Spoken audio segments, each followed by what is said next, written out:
Friends, ఈరోజు video వచ్చేటప్పటికి మనం గూగుల్ క్రోమ్ బ్రౌజర్ కి పాస్వర్డ్ పెట్టుకోవచ్చు, అది కూడా ఫ్రీగా. ఈ వీడియోలోకి వెళ్లే ముందు ఒక లైక్ అయితే ఖచ్చితంగా చేయండి. మీ దగ్గర ఉన్న గూగుల్ క్రోమ్ బ్రౌజర్ ఓపెన్ చేసుకొని సెర్చ్ లో గూగుల్ వెబ్ స్టోర్ అని సెర్చ్ చేయండి.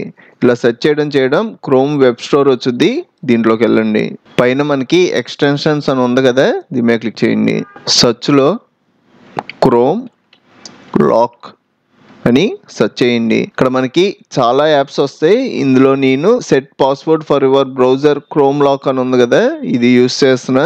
దీని మీద క్లిక్ చేస్తున్నా. ఇక్కడ యాడ్ టు క్రోమ్ అని ఉంటుంది, దీని మీద క్లిక్ చేయండి. ఇక్కడ యాడ్ ఎక్స్టెన్షన్ అనే పర్మిషన్ అడుగుద్ది. యాడ్ ఎక్స్టెన్షన్ మీద క్లిక్ చేసా. ఇక్కడ మనం క్రోమ్ కి పాస్వర్డ్ సెట్ చేసుకోవాలి. ఇక్కడ నేను 4 7s ఇస్తున్నా.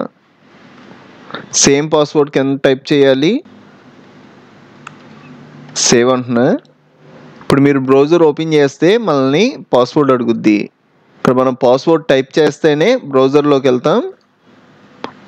4 7s టైప్ చేసి ఎంటర్ అంటున్నా. ఒకవేళ మీకు ఈ ఎక్స్టెన్షన్ వద్దు అంటే ఇక్కడ మనకి ఎక్స్టెన్షన్స్ ఉంటాయి కదా, దీని మీద క్లిక్ చేయండి. ఇక్కడ set password to our browser అని ఉంది కదా, ఈ 3 డాట్స్ మీద క్లిక్ చేసి రిమూవ్ ఫ్రమ్ క్రోమ్ అనే ఆప్షన్ ఉంటుంది. ఇక్కడ క్లిక్ చేయడం రిమూవ్ చేయమంటారా అని ఒక డైలాగ్ బాక్స్ వచ్చింది. రిమూవ్ మీద క్లిక్ చేశారు అంటే మనకి పాస్వర్డ్ రిమూవ్ అయిపోద్ది. మీరు బ్రౌజర్ లోకి వెళ్ళినా కూడా మనల్ని పాస్వర్డ్ అనేది అడగదు. మీకు ఇంకా చాలా కంప్యూటర్ ట్యుటోరియల్స్ కావాలి అంటే ఇప్పుడు మీరు చూస్తున్న వీడియో పైన కంప్యూటర్ ట్యుటోరియల్స్ ప్లేలిస్ట్ లింక్ ఇచ్చాను. ఇక్కడ క్లిక్ చేసి అన్ని ట్యుటోరియల్స్ చూడండి. అలాగే మన ఛానల్లో మనకి బాగా యూజ్ అయ్యే చాలా సాఫ్ట్వేర్లు ఫుల్ కోర్సులు చెప్పాను. ఒకసారి మన ఛానల్కి వెళ్ళి చెక్ చేయండి. ఇంకో మంచి వీడియోతో మళ్ళీ కలుద్దాం.